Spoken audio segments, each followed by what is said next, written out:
Doctor César, tengo una inquietud. ¿Será que me vacuno? Es que no quisiera. ¿Qué opina usted? Este espacio está patrocinado por Centro Médico Docente María Auxiliadora, tu centro quirúrgico de referencia en Maracaibo, Venezuela. Opérate con nosotros, donde la seguridad del paciente es nuestra prioridad. ¿Quieres hacerte un ultrasonido y te encuentras en Miami? Ecosonomóvil. Llegaremos hasta tu casa o donde te encuentres. Mejor aún, no requieres de orden médica. Esculpe tu cuerpo con el Dr. Otman Gómez, especialista en cirugía plástica y láser. Puedes consultarte con él en Maracaibo, Venezuela. Que tus equipos no se dañen por falta de mantenimiento. All Refrigeration S&G, especialistas en aires acondicionados de domicilio y comerciales. Somos tu mejor opción en Miami. Garantizamos nuestro trabajo. Bienvenidos al programa inaugural de Tu Consulta en Línea, programa dedicado a la salud, el bienestar y la longevidad. Este programa va a constar de 3 secciones totalmente diferentes. La primera sección, y que necesitamos obligatoriamente la presencia del público, vamos a tratar en esa primera sección un tema principal. Ustedes nos tienen que apoyar en Instagram, @consúltate en línea, o utilizando nuestro Hotmail con el correo tuconsultaenlinea@hotmail. En ese correo ustedes van a proponer qué tema quieren que tratemos en futuros programas. La segunda parte del programa va a tener la participación de la doctora María Daniela Cordero. Ella va a estar hablando sobre longevidad, sobre calidad de vida y medicina antienvejecimiento. Y terminamos las 3 secciones del programa con la participación de la doctora Yocabé Rosales. La doctora va a hablar en la sección de Neurotips. Esta sección va a estar dedicada a los procesos mentales en la toma de decisiones y en la forma como nosotros pensamos en determinadas circunstancias. Por lo tanto, este programa va a salir en la plataforma de Caraota Digital todos los jueves a las 7 de la noche. Por lo tanto, esperamos sus correos, nos escriban por Instagram para entonces nosotros saber qué temas quieren ustedes que tratemos en los futuros programas. Ya ven que el primer programa de hoy es, doctor, ¿me vacuno o no me vacuno? Obviamente estamos hablando del COVID-19, pero para empezar en el programa vamos a hacer o hablar un poquito de historia de la vacunación. Esto es muy importante para hacer el contexto de lo que nosotros queremos exponer en este programa. Y la primera vacuna desarrollada fue en el año 1796, hace mucho tiempo, por el médico británico Edward Jenner. El doctor Jenner tomó una vaca que tenía viruela, que era una enfermedad que asolaba Europa en los siglos XVIII, XIX y XX, afectó a muchísima gente. Y esta enfermedad consistía en la presencia de pústulas, es decir, vesículas que tenían pus. El doctor Jenner agarró, tomó pus de una de estas vesículas y se la inoculó a su propio hijo. Imagínense ustedes, a su propio hijo, y su hijo desarrolló entonces la inmunidad contra la viruela. Posteriormente a eso, en el año 1853, ya en Gran Bretaña se hizo obligatoria la vacuna contra la viruela y de esta manera hubo mucha gente se opuso a la utilización de esta vacuna. Increíblemente la iglesia opinó de que estas personas que se vacunaran iban a desarrollar cachos y cola. Imagínense ustedes que le iban a salir cachos y cola porque obviamente la vacuna provenía de las pústulas de la vaca, que fue el origen primario para desarrollar las vacunas, y de ahí viene el nombre de vacunas. Luego, posteriormente, el científico francés Louis Pasteur desarrolló la vacuna contra la rabia, que fue un hito impresionante, histórico, pienso que en la historia de la medicina y de la humanidad, haber logrado la vacuna contra la rabia. Ya en 1921 tenemos entonces que se desarrolla la vacuna contra la tuberculosis, luego viene la vacuna contra la tosferina, la fiebre amarilla, la difteria. Ya en 1944 se desarrollan las primeras campañas de vacunación contra la gripe, enfermedad que azotaba a la humanidad con gran cantidad de muertos, para entonces llegar al año 1960 con la vacuna contra la polio, que también causó y marcó un hito importante histórico en la historia de la humanidad y en la historia de la medicina. Para luego desarrollarse entonces la vacuna contra el sarampión, la vacuna contra la fiebre amarilla, la vacuna contra la hepatitis, y aparte de eso se desarrolló la vacuna contra la enfermedad del COVID-19, que es la última que se desarrolla en el año 2020, aparte de la vacuna contra el virus del papiloma humano, entre otras. Fíjense que hay dos hitos históricos de especial importancia que quiero resaltar. En el año 1980 se erradica definitivamente esta terrible enfermedad que es la viruela, pero causó 300 millones de muertes. Imagínense ustedes que si esta vacuna no se hubiese desarrollado, ¿cuántas personas más hubiesen fallecido? Entonces, hubo que padecer la tragedia de 300 millones de personas hasta que se erradicó totalmente la enfermedad de la viruela, pero eso fue con la ayuda de la vacuna. Y otro hito importante fue en el año 1980, que llegó definitivamente a erradicarse el polio en África, quedando apenas hoy en día 3 países que todavía padecen la enfermedad. Entonces, teniendo todo este panorama histórico, tenemos que hablar de cuáles son los beneficios de las vacunas. Obviamente, sin las vacunas no hubiésemos controlado toda esta cantidad de enfermedades hasta lograr algunas con la erradicación. Se calcula que 3 millones de personas se salvan anualmente por la utilización de las vacunas. Por lo tanto, los beneficios de la vacunación, que hoy en día algunas personas dudan sobre su beneficio, no hay la menor discusión. Simplemente con el recuento histórico que yo les acabo de hacer, ya ustedes por su propia conclusión pueden pensar si las vacunas son o no beneficiosas, y como les digo, van estrechamente ligadas a la historia de la humanidad, a la historia de la medicina, a través de gran cantidad de enfermedades que se han podido controlar y disminuir también la aparición de las mismas. Tenemos entonces que pensar que las enfermedades llegaron para quedarse, señores. El COVID-19, al igual que muchísimas enfermedades, llegaron para quedarse. No se va a poder erradicar la enfermedad del COVID-19 mediante el uso de las vacunas, pero sí vamos a poder tener definitivamente muchos menos casos, y no solamente eso, sino que con ella, con esta vacuna vamos a poder controlar la enfermedad para que no hayan tantos casos. Por lo tanto, es importante tocar exactamente en este momento qué te puede pasar si no te vacunas. Pues muy sencillo. Si tú te llegas a vacunar contra el COVID-19 y te da la enfermedad, vas a tener una enfermedad leve. Si tú no te vacunas y llegas a padecer la enfermedad de COVID-19, nadie puede predecir cómo va a ser la evolución de tu enfermedad. Nadie puede predecirlo y puedes tener grandes complicaciones, inclusive ir a una unidad de cuidados intensivos donde ya la mortalidad es el 30%. Entonces, en vez de tener una enfermedad leve por haberse vacunado, usted va a tener una enfermedad que puede tener consecuencias mortales. Y fíjense, han muerto personas jóvenes, han muerto personas que estaban en aparente buen estado de salud, pero obviamente, ¿a quiénes más han afectado? A los inmunosuprimidos, a las personas que tienen sobrepeso, a las personas que tienen enfermedades concomitantes, que tienen otro tipo de enfermedades, ¿verdad? Y no hay la menor duda que los beneficios de vacunarse son definitivamente mayores que los riesgos.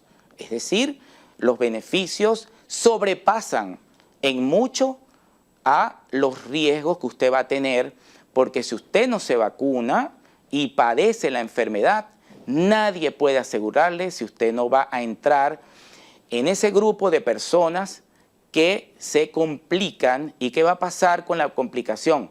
Pues sencillamente usted puede padecer trastornos neurológicos, trastornos cardíacos, trastornos inmunológicos, respiratorios. Y fíjense que hay personas que ha pasado un año y todavía tienen secuelas por haber padecido el COVID-19 y por no haberse vacunado.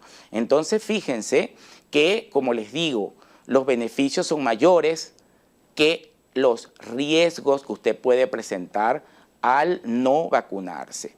Pero, tocando este tema ahora, ¿cuáles son las causas para no vacunarse? Las causas que se han esgrimido, las causas que se razonan, las causas que vemos por todas partes, gente hablando de causas para no vacunarse. En primer lugar, se ha hablado mucho de que no es una vacuna, la vacuna del COVID-19 no es una vacuna. Por supuesto, señores, que es una vacuna, en eso no hay la menor duda al respecto. Aparte de eso, dicen que si la vacuna tiene un chip, imagínense ustedes cómo se puede aseverar que una vacuna tiene un chip. Y no solamente eso, sino que la vacuna es experimental. Yo voy a esperar que otras personas se vacunen a ver cómo les va para después vacunarme yo, porque me puedo morir por el hecho de haberme vacunado. Es la forma de razonar de algunas personas.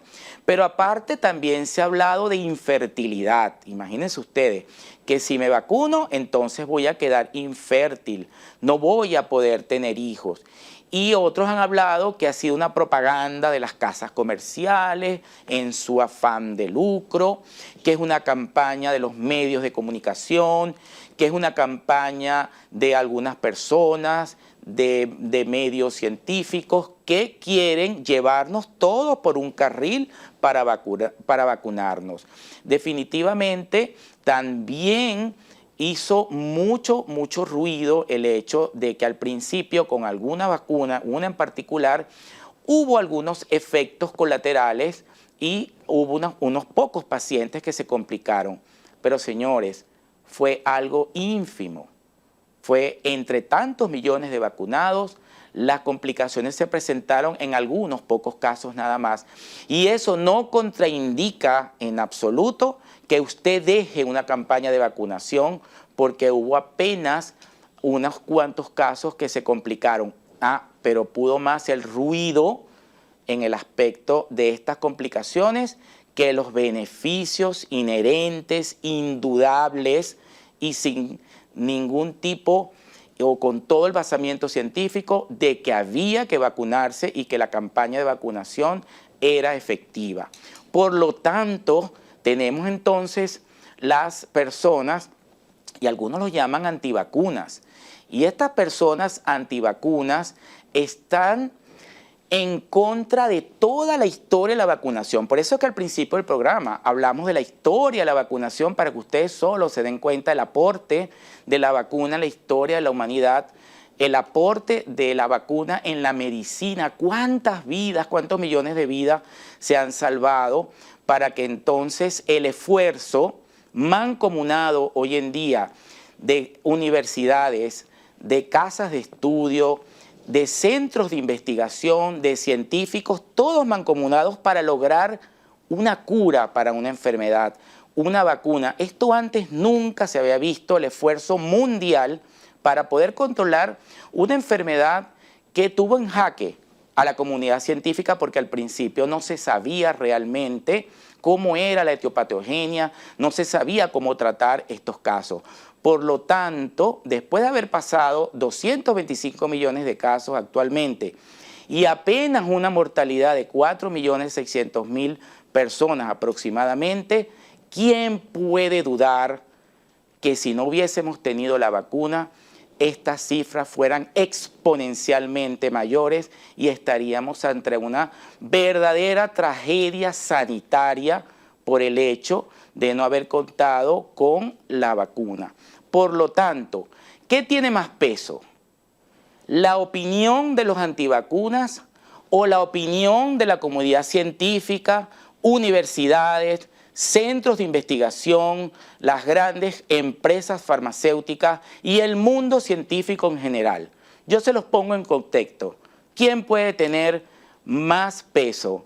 ¿Si los antivacunas o toda la comunidad científica que se abocó a tratar y a lograr conseguir entonces la enfermedad? Por eso es que hay que ser muy objetivos con la información que se maneja y aparte tener cuidado con los mitos, tener cuidado con las creencias y tener cuidado con los rumores y por favor balancear bien la información que nos llega. Por eso es que hemos hecho este recuento para que usted solo tome su decisión, razone el planteamiento que le estamos exponiendo, pero para reforzar aún más todo el contexto que estamos hablando, vamos a pasar a la sección de Neurotips.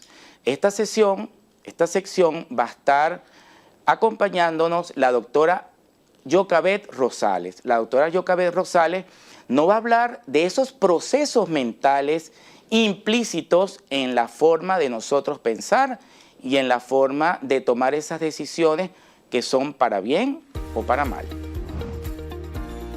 Ahora, Yocavet, gracias por tu participación en el programa en la sección de Neurotips. Quería preguntarte, ¿por qué la gente no se vacuna? Bueno, gracias César. La respuesta es que cada vez que ocurre, desde el punto de vista mental, cada vez que ocurre un evento inesperado, es lógico que nuestra mente y nuestro cuerpo sienta miedo. Y ese miedo se ve reflejado en la conducta. O sea, yo siento miedo, ese sentimiento me va a producir una conducta. Y esa conducta me va a generar en la mente pensamientos y yo necesito que haya una congruencia entre ese sentimiento y lo que yo estoy haciendo. Entonces, las personas comienzan a buscar como información para justificar, ¿no? Tengo miedo, no me vacuno, pero entonces tengo que buscar una justificación, una razón por la cual no hacerlo. Y pues la fuente más importante de información con esta era que estamos viviendo de democracia informativa es a través de todos los medios.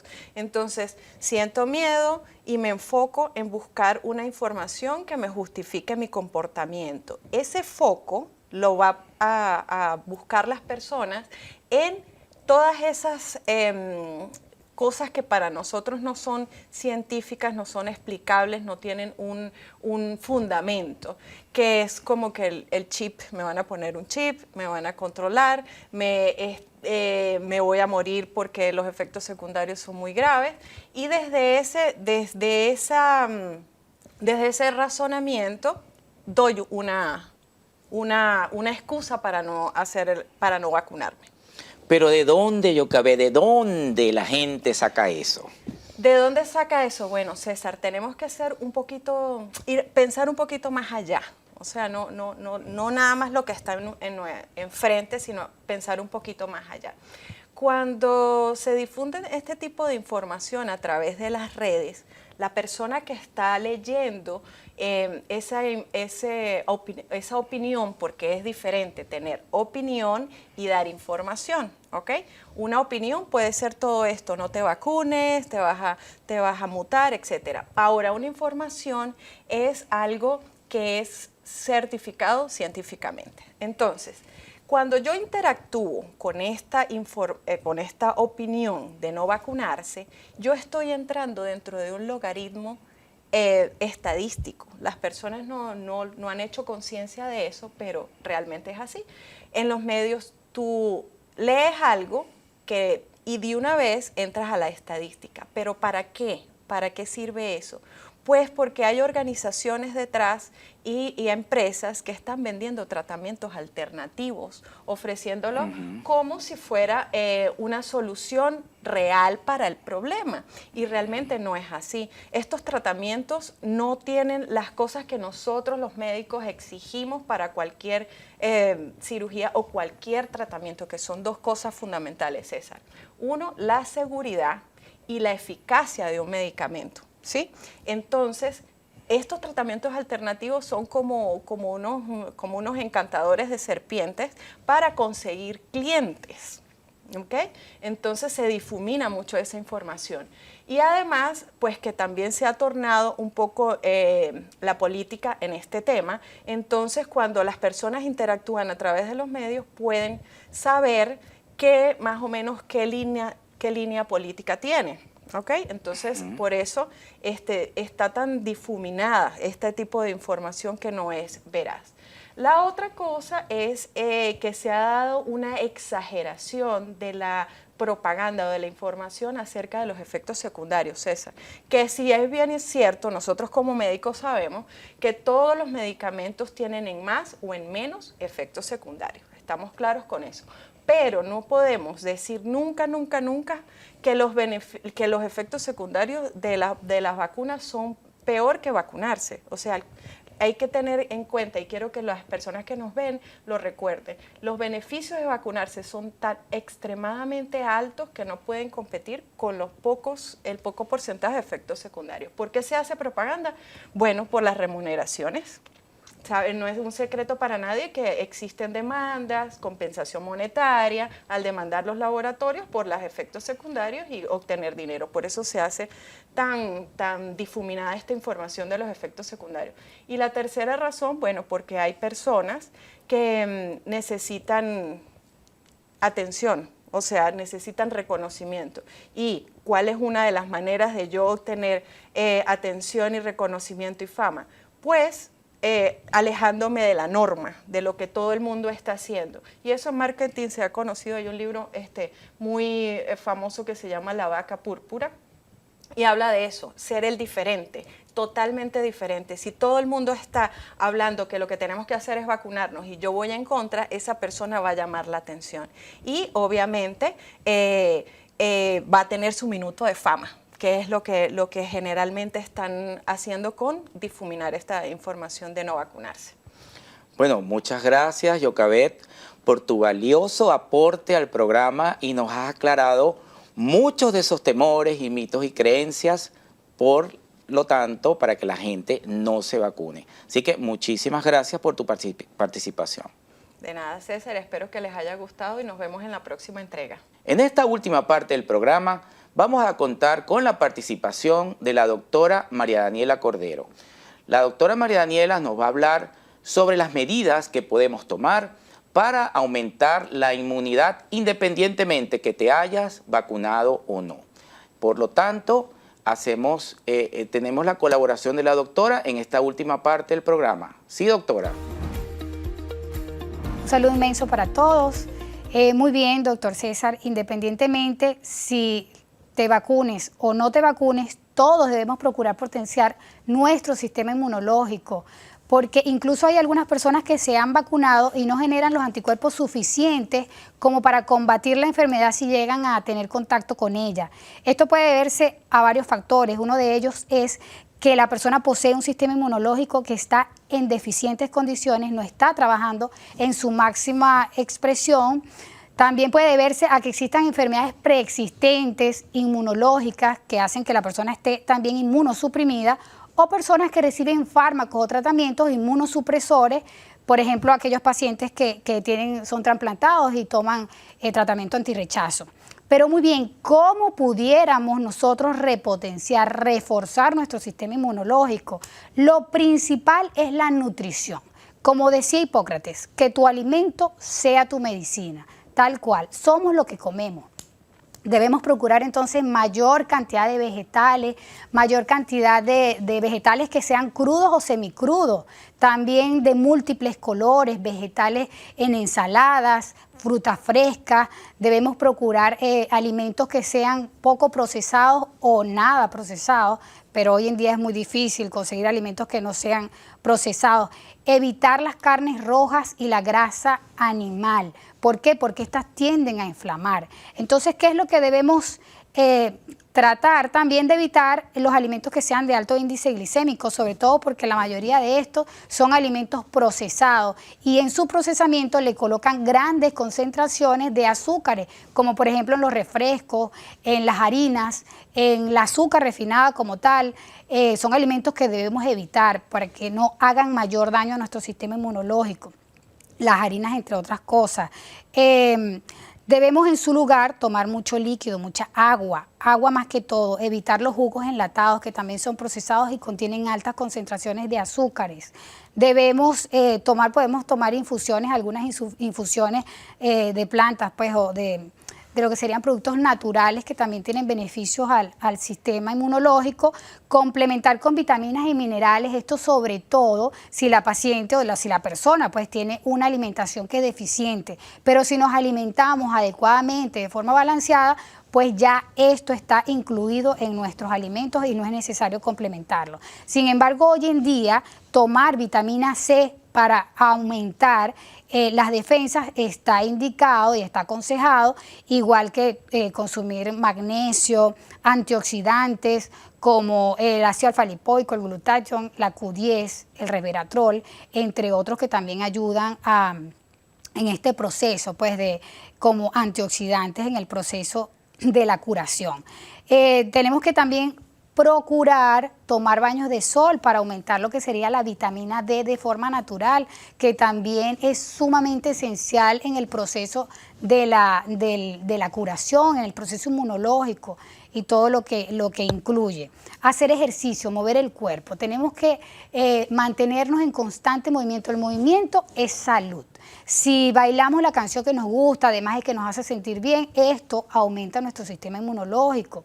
Nos ayuda a mantener un peso adecuado, porque estar obeso es estar enfermo. La obesidad es una enfermedad que te predispone a un estado proinflamatorio, y ya estar inflamado y contagiarte de la enfermedad se volvería una complicación más. Por eso que estos pacientes o estas personas obesas tienden a ser personal de riesgo, son pacientes de riesgo para desarrollar complicaciones por COVID.